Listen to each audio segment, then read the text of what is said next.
1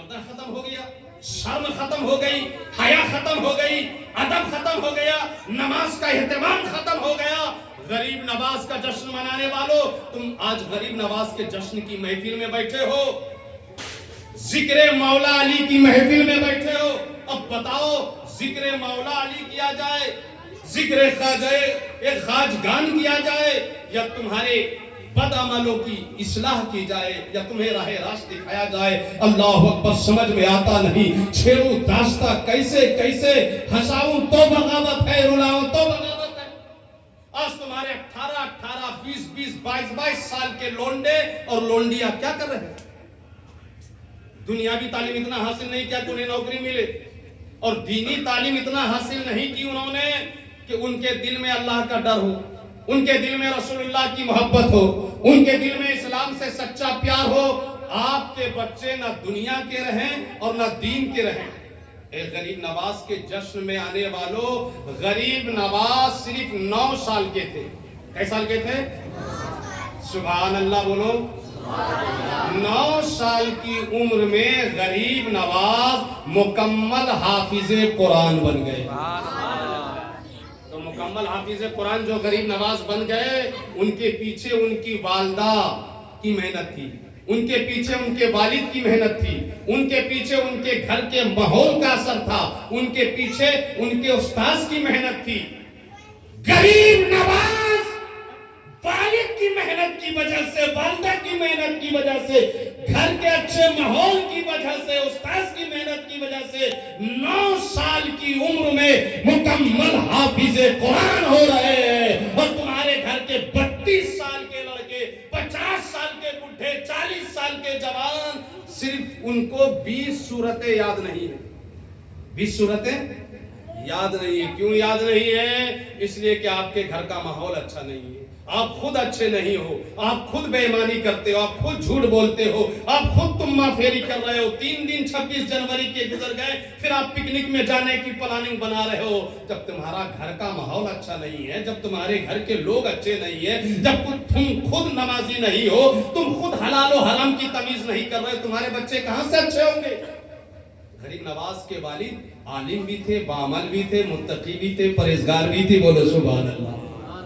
غریب نواز کی والدہ وقت پہ نماز بھی پڑھتی تھی، روزے بھی رکھتی تھی، قرآن کی تلاوت بھی کرتی تھی، غیر محرم سے پردہ بھی کرتی تھی۔ گھر کا ماحول اچھا تھا، گھر میں سارے لوگ نمازی تھے، گھر میں قرآن کی تلاوت ہوتی تھی۔ تو اس کی برکتوں کا یہ اثر ہوا کہ غریب نواز صرف 9 سال کی عمر میں حافظ قرآن بن گئے۔ اے جشن غریب نواز میں آنے والوں، مولانا شمشاد کی محفل سے پیغام لے کر جاؤ کہ اگر تم چاہتے ہو کہ تمہارا بیٹا، تمہارا بھائی، تمہارا گھر کا کوئی دوسرا لڑکا کامیاب ہو جائے، پڑھنے میں کامیاب ہو جائے، پڑھنے میں کامیاب ہو جائے، تجارت میں کامیاب ہو جائے، تو تمہیں اچھا ہونا ہوگا، تمہیں گھر کا ماحول اچھا بنانا ہوگا۔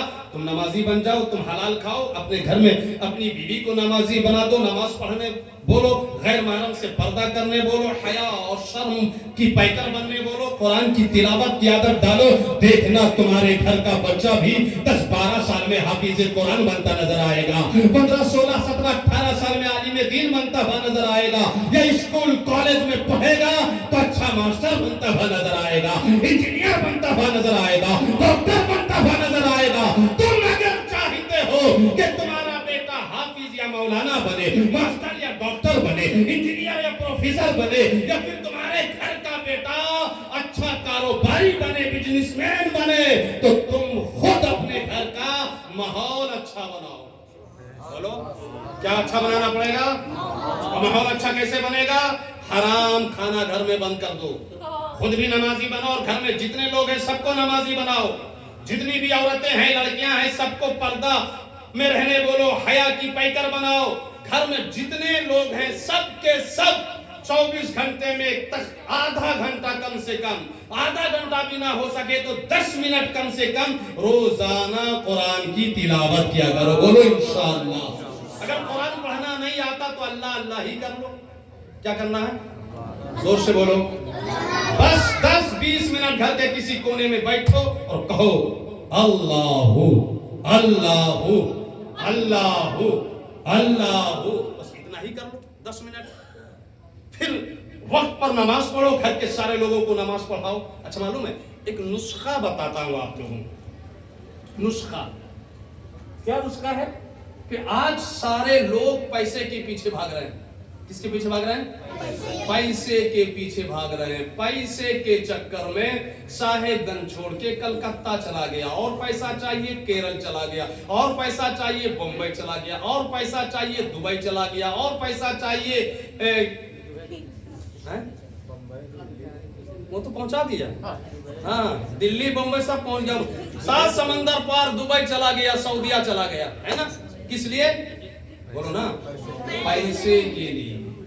لیکن آپ دیکھو گے دبئی سعودیہ جانے والے بھی پیسہ والے نہیں ہوتے. کوئی ہوتا ہے جسے پیسہ مل جاتا ہے. اگر آپ کو پیسہ چاہیے, روپیہ چاہیے, گھر میں برکت چاہیے, تو بزرگوں کا بتایا ہوا ایک طریقہ بتاتا ہوں, بالکل آسان طریقہ ہے. عمل کرو انشاءاللہ تمہارے یہاں برکت ہی برکت ہو جائے گی. بتا دوں اللہ کے پیارے رسول صلی اللہ تعالی علیہ وسلم کے حوالے سے بزرگان دین بیان کرتے ہیں کہ جب بھی گھر میں داخل ہونا, جب بھی گھر میں داخل ہونا تو داہنا قدم رکھنا.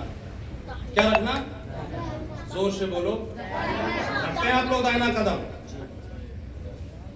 بس پیسہ کمانے کے لیے دوڑ بھاگ کے چکر میں دایاں پڑ جائے تب ٹھیک, بایاں پڑ جائے تب ٹھیک. لیکن بزرگان دین کیا فرماتے ہیں؟ کون سا قدم رکھنا ہے؟ داہنا قدم رکھنا ہے. گھر میں داخل ہوتے ہی تمام گھر کے لوگوں کو سلام کرنا ہے. السلام علیکم بولو تو ذرا. السلام علیکم. اور اگر گھر سے آپ نکلو تب بھی سارے لوگوں کو سلام کر کے نکلو. بزرگان دین فرماتے وہیں پر ایک کام اور کر لیا جائے کہ جہاں گھر والوں کو سلام کیا جائے, جہاں گھر کے افراد کو سلام کیا جائے, وہیں نبی کریم صلی اللہ تعالی علیہ وسلم کو بھی سلام کر لیا جائے. بولیے سبحان اللہ. تو کیسے سلام کرنا ہے؟ السلام علیکہ یا رسول اللہ. مختصر سلام یاد کر لو, سارے لوگ بولو السلام علیکہ, السلام علیکہ یا رسول اللہ صلی اللہ علیہ وسلم. تیسرا کام کرنا ہے. 2 کام ہو گئے. دائنا قدم رکھنا ہے, سب کو سلام کرنا ہے, اپنے نبی کو سلام کرنا ہے, اور تیسرا قدم قل هو اللہ احد مکمل 1 بار پڑھ لینا. کیا پڑھ لینا ہے؟ بزرگان دین فرماتے ہیں اس عمل سے, اس نسخے سے آدمی جیسے ہی اس پر عمل چالو کرے گا اس کے گھر میں برکتوں کا نزول چالو ہو جائے گا, اس کے گھر میں برکتوں کی برسات چالو ہو جائے گی. اے پیسوں کے پیچھے بھاگنے والوں, چھوٹی چھوٹی سنتوں کو اپناؤ, اپنے آقا مولا کی اداؤں کو اپناؤ. اللہ تبارک و تعالی اس کے طفیل تمہیں دین اور دنیا دونوں نعمتیں عطا فرمائے گا. دنیا بھی تمہاری سنور جائے گی, آخرت بھی سنور جائے گی. اس لیے آج سے ارادہ کر کے اٹھو کہ ہم گھر میں داخل ہوں گے تو داہنا قدم رکھیں گے, گھر میں داخل ہوں گے تو گھر والوں کو سلام کریں گے, اور گھر والوں کے ساتھ ساتھ اپنے آقا مولا, اپنے نبی کریم کو بھی سلام کریں گے اور کہیں گے السلام علیکم یا رسول اللہ, اور قل اللہ احد شریف پڑھنا. یہ 3 چھوٹے چھوٹے کام کرو. بزرگان دین فرماتے ان 3 چھوٹے چھوٹے کاموں کی وجہ سے گھر میں برکتیں چالو ہو جائیں گی, گھر میں برکتوں کی برسات چالو ہو جائے گی, گھر سے نحوست باہر بھاگ جائے گی. یہ کام کرو. آپ کو کرنا کیا ہے؟ جشن غریب نواز میں آنے والوں, اللہ کے پیارے رسول صلی اللہ تعالی علیہ وسلم کی سنتوں پر عمل کرنا ہے. اس میں عمل کرنا ہے, زور سے بولو نا, سنتوں پر عمل کرنا ہے, ان کی سنتوں کو عام کرنا ہے, ان کی سنتوں کو عام کرنا ہے, ان کی سنتوں پر عمل کرنا ہے. اب غریب نواز رضی اللہ تعالیٰ عنہ کی محفل میں بیٹھے ہیں. غریب نواز رضی اللہ تعالیٰ عنہ نے کیا کیا؟ حضور نور صلی اللہ علیہ وسلم کی سنتوں پر عمل کیا. پہلے تو حافظ قرآن ہوئے, پھر عالم دین بنے, پھر فقہ کا علم حاصل کیا, پھر علوم شریعت کو حاصل کیا, اور غریب نواز جیسے جیسے علم حاصل کرتے رہتے ویسے ویسے اپنے علم پر عمل بھی کرتے رہتے. بولو سبحان اللہ. اور جو علم شریعت پر عمل کر لے وہ اللہ کا ولی بن جاتا ہے. غریب نواز جب اپنے پیر و مرشد حضرت خواجہ عثمان ہرولی رضی اللہ تعالیٰ عنہ کے مرید ہوئے تو مرید ہونے کے بعد 20 سال تک اپنے پیر و مرشد کی خدمت کی. کئی سال تک؟ زور سے بولو. 20 سال تک جہاں جہاں پیر عثمان ہارونی جاتے رہے وہیں وہیں خواجہ غریب نواز پہنچتے رہے اور اس شان سے پہنچتے رہے کہ اپنے پیر و مرشد کا ساز و سامان ضروریات زندگی کو اپنے سر پر ڈھو کر چلتے رہے. 20 سال اپنے پیر و مرشد کے ساتھ گھومتے رہے. ایک دن پیر و مرشد نے خانہ کعبہ کے پاس ہاتھ اٹھا کر اللہ کی بارگاہ میں دعا کی, یا اللہ میں نے معین الدین کو تیرے حوالے کر دیا, میری دعا ہے کہ تم میرے معین کو قبول فرما لے. آواز آئی, معین الدین کو میں نے قبول کر لیا ہے. اللہ اکبر.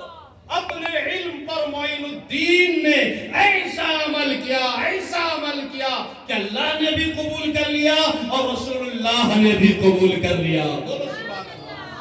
پھر غریب نواز برسوں سیر کرتے رہے, برسوں دنیا گھومتے رہے. کبھی سمرقند میں ہے, کبھی بخارا میں ہے, کبھی نجف میں ہے, کبھی عراق میں ہے, کبھی اصفہان میں ہے, کبھی سمنان میں ہے اور کبھی ہندوستان میں ہے. زور سے بولیے.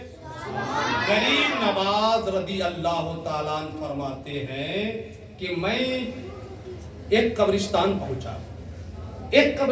پہنچا تو وہاں ایک بزرگ سے ملاقات ہوئی. عجیب و غریب بزرگ تھے.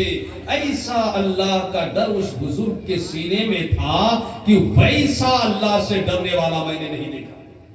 غریب نواز فرماتے ہیں کہ اس بزرگ کا حال یہ تھا کہ جب خوف خدا ان پر طاری ہوتا تو 7 دن تک وہ بزرگ ایسے کانپتے رہتے جیسے ایک بید کانپتا ہے. بید.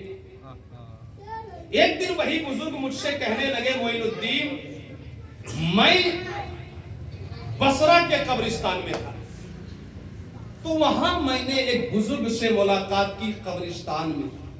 آج تو ہم اور آپ قبرستان نہیں جاتے, کوئی مرتا ہے تب قبرستان جاتے ہیں اور وہ بھی جانے کے بعد جلدی نماز جنازہ پڑھنے کے بعد یا زیادہ سے زیادہ مٹی دینے کے بعد بھاگنے کی کوشش کرتے ہیں.